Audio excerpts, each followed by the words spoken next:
UFC needed UFC 315 welterweight title fight over the weekend to take place before they announced UFC 317. Now that it has taken place, they have announced that card. Current lightweight champion Islam Makhachev is going to move up to the welterweight division to face Jack Della Maddalena.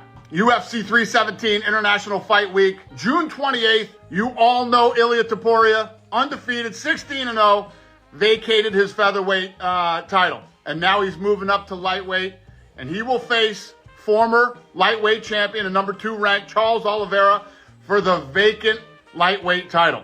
Yes, vacant. Yes. So that's the main event of UFC 317, June 28th at the T-Mobile Arena in Las Vegas. Topuria versus Oliveira for the vacant lightweight title. Topuria vacated the 145-pound belt, moves up. Makhachev vacates the lightweight belt, moves up, so a lot of vacations. The co-main event of UFC 317 is also a title fight. That would be in the flyweight division. That's Pantoja versus Kai Kara-France. The champ, Pantoja, taking on number 4 ranked Kai Kara-France. So it's 2 title fights in the main and co-main event of UFC 317. Topuria versus Oliveira, lightweight championship. Pantoja versus Kai Kara-France, flyweight championship.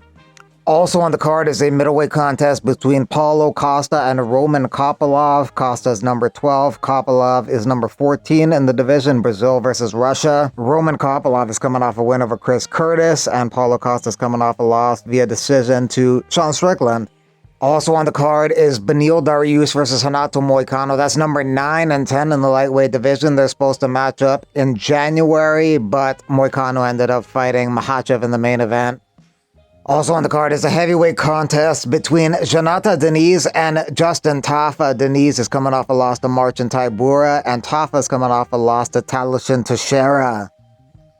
A flyweight contest is also on the card between Brandon Royval and Manal Kape. That's number 1 and 6 in the flyweight division. Title shot implications rest in this fight. The winner may get the next shot against the winner of the co-main event, Pantoja versus Kai Kara-France. Also on the card is a middleweight contest between Jack Hermansson and Gregory Rodriguez. Hermansson hasn't fought in a while, about a year and 3 months. His last fight was a win over Joe Pyfer. Rodriguez recently fought against Jared Cannonier and then ended up getting stopped in that fight after having a good start. Also on the card is a women's flyweight contest between Viviane Araujo and Tracy Cortez. Cortez is number 10 in the division, Araujo number 8. So these are the main 8 fights at UFC 317. A decent card. The main event is intriguing. Topuria vs. Makhachev would have been a more meaningful fight, but this is still quite good. It will definitely be entertaining. And Topuria beating Oliveira, that means a lot. Oliveira's a legend in the game. And Oliveira, if he can beat Topuria, be the first guy to beat Topuria, I mean, that would be huge. So very intriguing main event.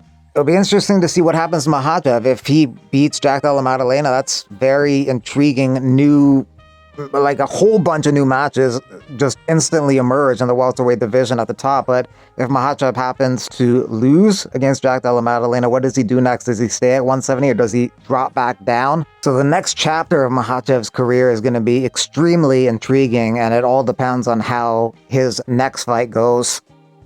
Now UFC 319.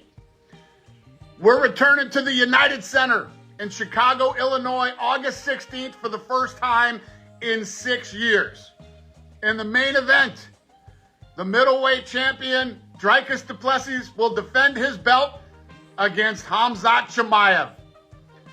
Dricus' last 4 wins have come over former champs Sean Strickland, Israel Adesanya, and Robert Whittaker. He hasn't lost in 7 years. 20 of his 23 wins have come by finish, and now he faces the undefeated 16-0 Khamzat Chimaev. This is a badass fight, and the fight you've all been waiting for. UFC 319 is back at the United Center in Chicago on August 16th.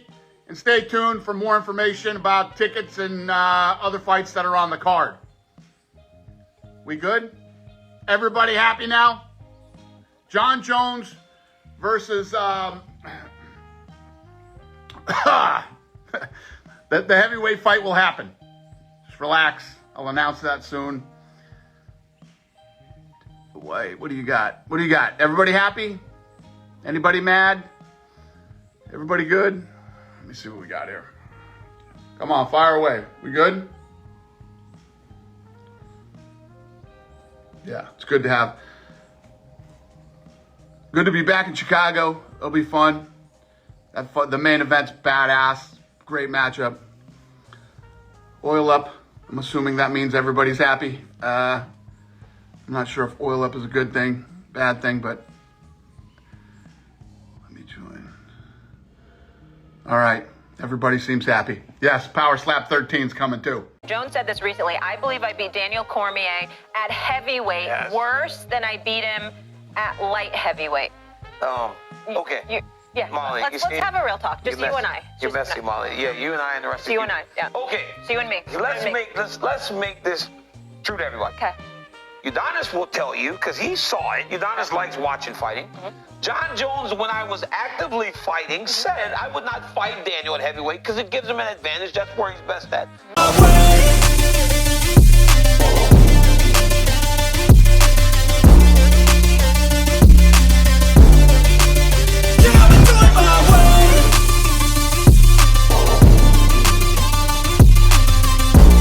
Like that. But when it came to me, I was like a different type of breed of gay. I was like a gay that can fight and a gay that will check your ass so fast that the dudes had no other choice but respect who I was. Dalton Almeida says, if Jones doesn't fight Tom, I'm always 100% in. Put me inside the cage against the champion, and I'm the only one who offers danger for him. Forget Gane or Volkov. Both are ducking me. I'm fresh and hungry for this more than anyone. Muhammad Naimov is taking on Bogdan Grad June 21st in Baku, Azerbaijan. Naimov is coming off a victory over Khan Offley. Grad's coming off a win over Lucas Alexander. Alexander did good in round 1. Grad weathered that storm and won in round 2 by TKO. Alexander blamed huffing paint in freshly painted locker rooms in Saudi Arabia as the cause of his loss. JDM thinks he'd knock out Islam Makhachev if they fought, keep the fight standing. If he got taken down, he'd get back up and eventually get the KO. I think I can take him out. I think, but Belal really just changes stances a lot, walks forward. But I think if I can have someone that just stays in the same stance, and I don't think Islam's the very good shot. I think I could land a lot of shots, and I think I could take him out. After takedowns, if I get taken down, I believe I can get back to my feet. Some people thought Belal Muhammad should have used more wrestling against Jack Della Maddalena earlier in the fight, but for others like Matt Brown, he feels that whatever his game plan was didn't matter because Jack had an answer for everything. It didn't matter what his game plan was. Like Jack had an answer for everything that he did.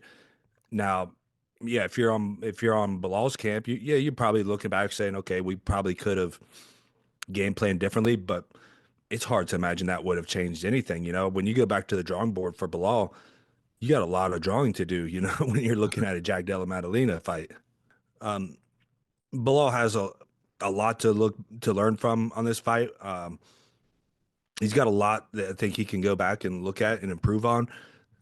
I just don't know if it's ever going to be enough to beat Jack the way that, the way the fight went the other night. Like, I'm not sure if there's anything he can do matchup wise. And sometimes that's the big thing, is just the matchup. And, and the fact is Jack had a perfect game plan. We could talk about Belal's lack of game plan all day, but, look, Jack had a perfect game plan. Like, he executed extremely well the entire fight. Remember the name. Now, no disrespect to, what's his name? Babu Muhammad, the UFC fighter. Belal Muhammad. Belal Muhammad. Now, no disrespect to him. I'm actually a huge fan of Babu Muhammad. Remember the name.